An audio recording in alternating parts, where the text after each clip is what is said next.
Hello, here we are with part 3,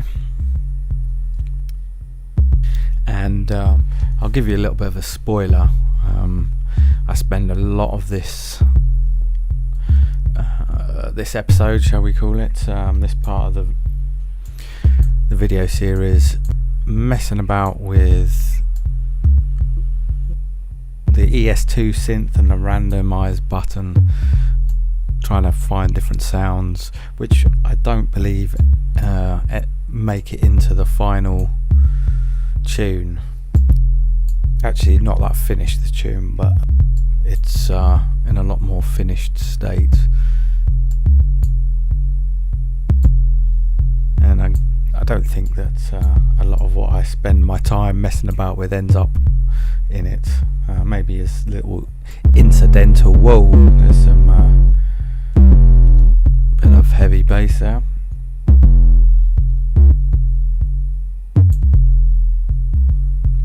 So I thought I'd just give you a bit of a bit of a voiceover to this video, and maybe I'll try and talk about what I'm doing. So I've got an 808 bass sound, and I'm just trying to use the enveloper or enveloper, I don't know how you want to pronounce that, just to give it a bit more attack, a bit more bite on the initial transient. And I think I was boosting the tail as well, just to give it a kind of extra bit of release. And now I'm playing about with the kick. I'm trying to pitch the kick in ultra beat. It's always worth experimenting with pitching. That's why I like using ultra beat, because you can pitch the samples around very easily, and it's worth doing with drum sounds, especially trying to get the kick and the bass to sit well together. I find it's definitely worthwhile trying to pitch the kick around to see what sits well with the bass you've got. Someone asked me for one of my videos whether I try and pitch them to the key that the track is in, and it's not something I really think about, to be honest. I just go by what I use my ears basically, and just go by what feels right and what seems to sound right to me. I mean, if you've got an issue, if you've got a problem with a kick and a bass line, or not even the bass, if it's just not sitting well with your track as a whole, it may be worth looking at if there's a sort of fundamental frequency within the kick, a sort of a resonance at a certain point that has a musical tone to it. But a lot of drum sounds aren't even that tonal. They can be quite atonal. They can have a lot of a real spread of frequencies across the range, and without a real resonant peak somewhere, it's often hard to hear where they're sort of where they're pitched. And so I don't really worry too much about whether they're sort of pitched to the same key as the tune. As long as it works, it works.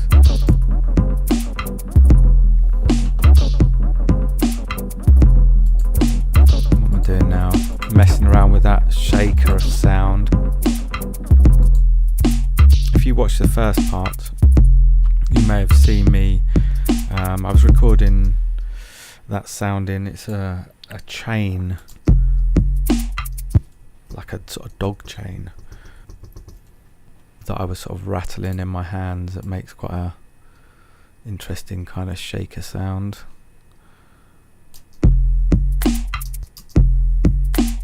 And the clap that I recorded as well, I've got a feeling I ended up not using that as well.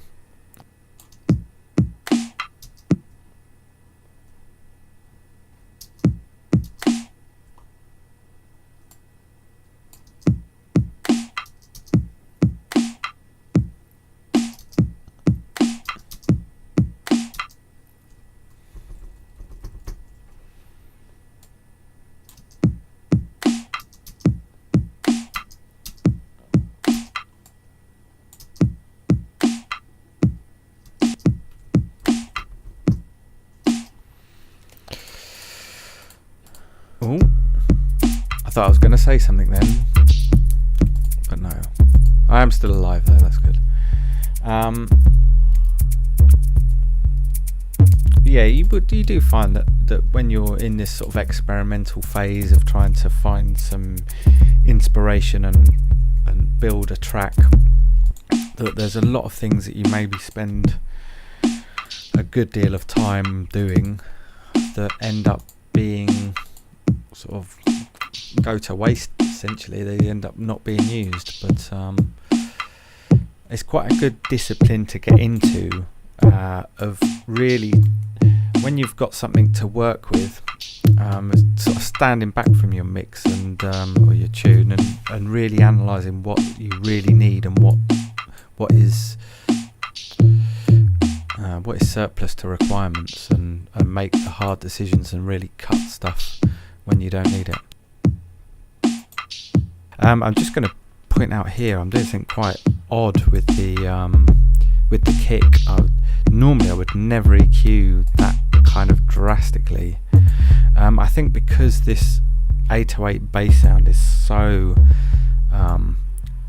rich and heavy sounding, it's taking up a lot of the subby frequencies, and I didn't really want to have too many subby frequencies in the kick, but at the same time you still want a little bit of weight and punch, and I seem to find a nice sort of resonance around, I believe it was 80 hertz. So I've boosted quite considerably on the kick, and then I'm cutting on this 808 bass sound in the same frequency range at 80 hertz. It's quite a good practice to get into with sounds that occupy a similar sort of frequency spectrum. If you're boosting one in a certain area, try and cut the other in a similar frequency. It's not always true, and like most things with music production, there are no real rules, so at the end of the day you've got to play it by ear, but there are a lot of occasions where that process works very well.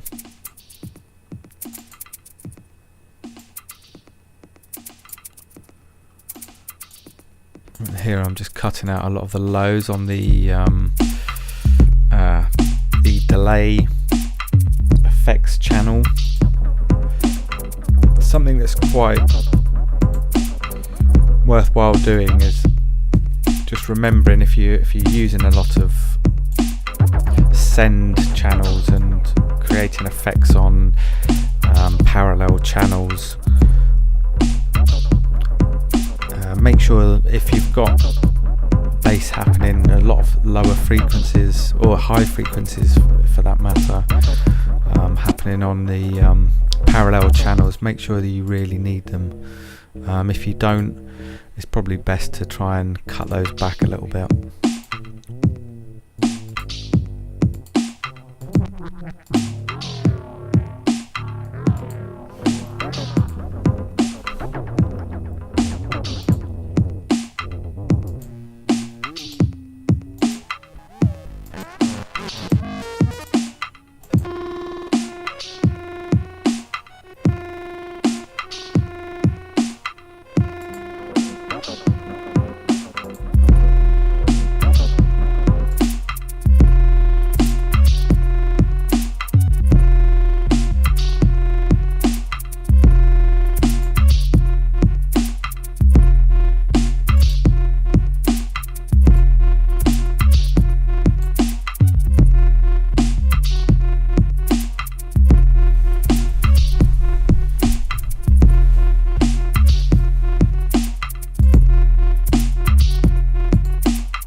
So here I am fiddling and tweaking with the ES2 synth.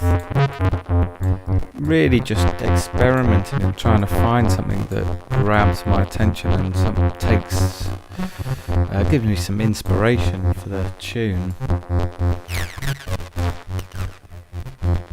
At the moment, I don't even know if I know what type of sound I'm trying to achieve. I think, this is something that could be just a little incidental sort of motif, a little riser, or I don't even know what you call it, a sort of incidental sound. I could end up with some rhythmical element that sit nicely with the beat I've got going on. I could come up with some chordal thing. It could be there's any number of things that you could stumble upon when you sort of experiment with something. Unfortunately, it does mean that you may spend hours of your life just twiddling random faders and whatnot in a synthesizer with no real achievement at the end of it. Okay, I like that little sound.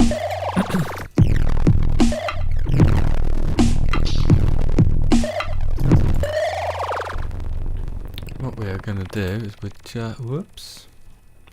I'm just going to bounce that in place, and we'll just cut out that nice little gurgle. Probably should have called it that, never mind.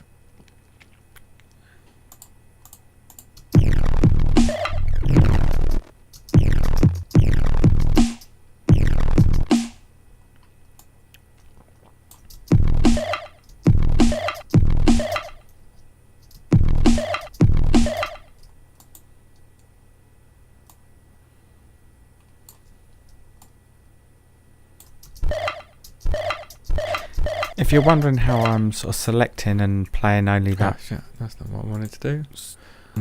I'll just keep that first sound as well. Let's get rid of the rest. Sorry, I didn't mean to interrupt myself then. If you're wondering how I was doing that, where I was just sort of looping one little section... Let's do it I was using the marquee tool, which is a very useful tool. For a long time I didn't use it.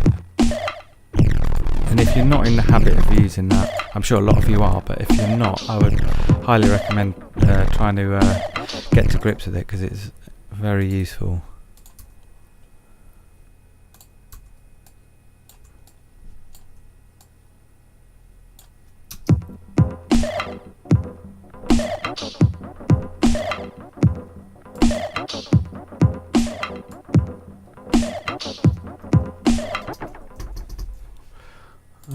I think they're a little bit...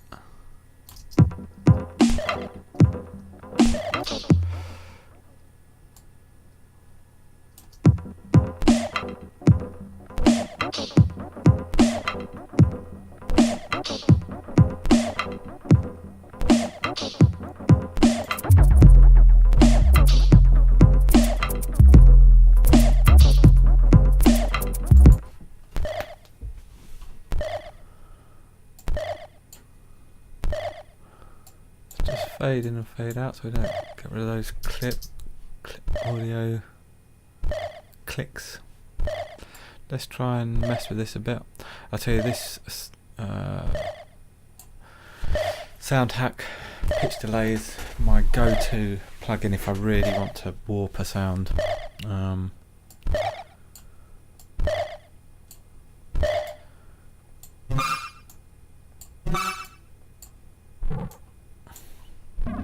It does have a bit of a sound of its own, which after a while, you know, you don't want to overuse it, but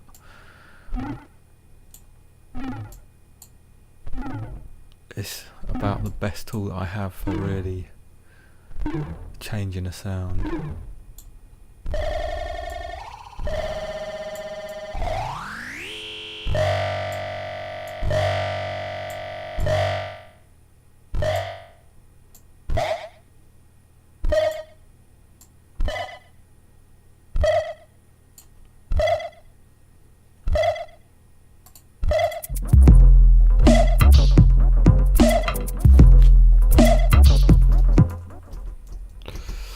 Let's try and get those happening in the.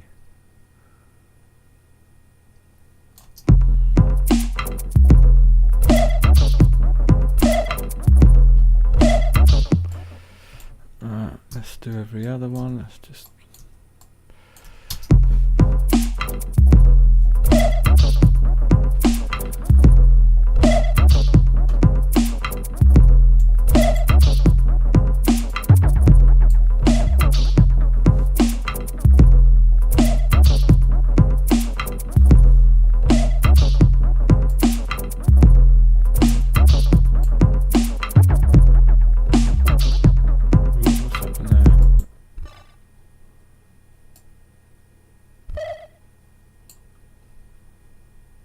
Very weird.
I have to say, there's something I really quite like about this weird sound.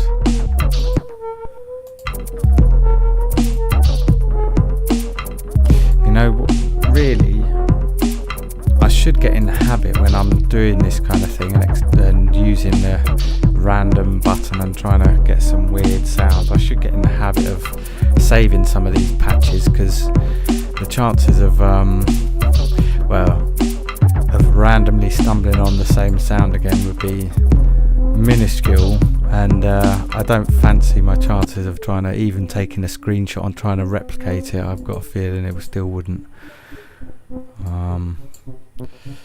especially in the ES2 synth with the vector kind of things that you can do and all of those router options. Once again, I'm using the the tremolo plugin. It's a great little plugin.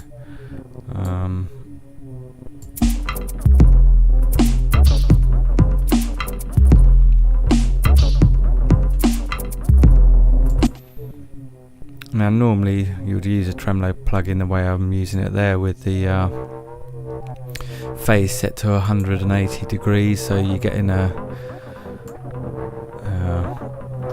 what would you call it? It's almost like a ping pong, I suppose, isn't it? Sort of happening between the left and the right channel. But I quite like using it where you either use it in a mono version, or you set the phase to 0 and use it like a sort of a stutter. There we go, just like that. Or like an LFO, I suppose, in a way.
I like that sound.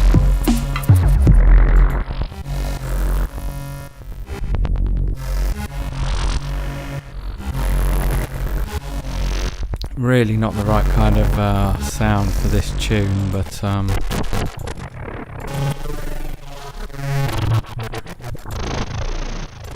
did like that sound. I might even have to try that, take a screenshot and see if I can replicate it. Test the theory out.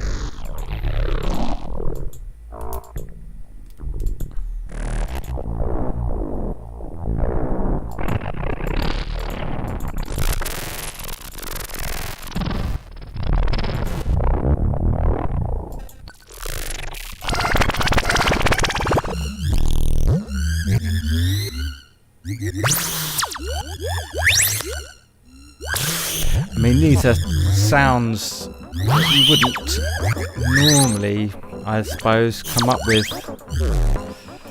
yourself unless you were just randomly sort of changing parameters and stuff. I think there's a lot of things where, a lot of times where you could come up with some really interesting stuff for sort of sound design. Make some really interesting kind of transition effects and incidental effects.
I don't know about you guys, but I think I would very much enjoy playing with some modular synths, some real hardware synths.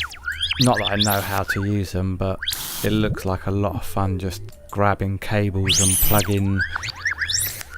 plugging them in, and let's plug that into that, and let's dial this and twiddle that, and I think I could lose a lot of hours.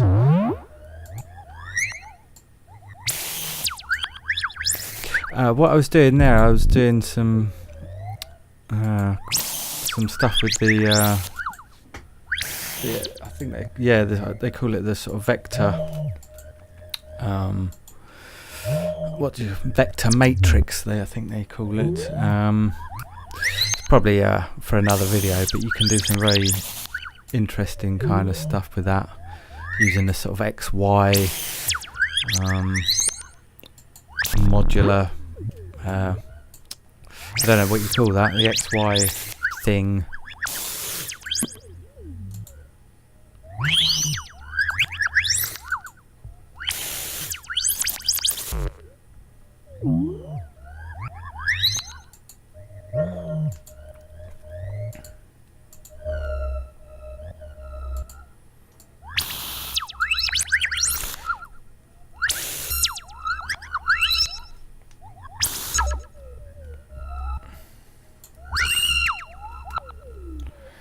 I have to say, it's a very different thing to try and adjust a synth from a randomized patch like this, as opposed to one that you've created yourself. When you've created one yourself, you kind of know the thinking behind it. You know what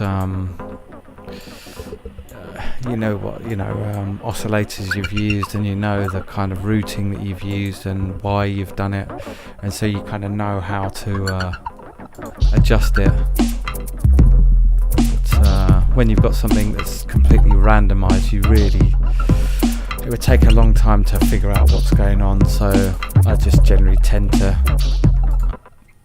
have a play with it, to be honest, just fiddle about and see if I can come up with anything interesting. I quite like this little sound that I've made. It kind of sounds like some sort of... Whoa. Sounds like some kind of crazy cyborg monkey. Chimpanzee.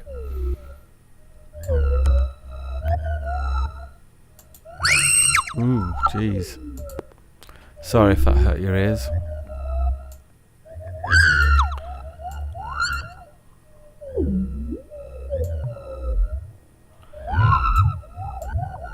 The Evoc 20 filter bank, very useful for giving an interesting kind of character to certain sounds. You have to be a little bit careful with the resonance control on that. It does give it a nice.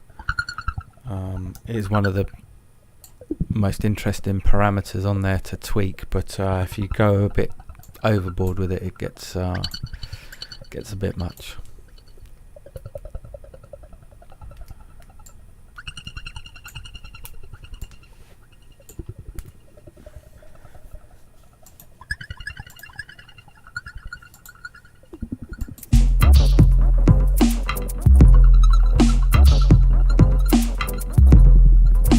And now you see we've actually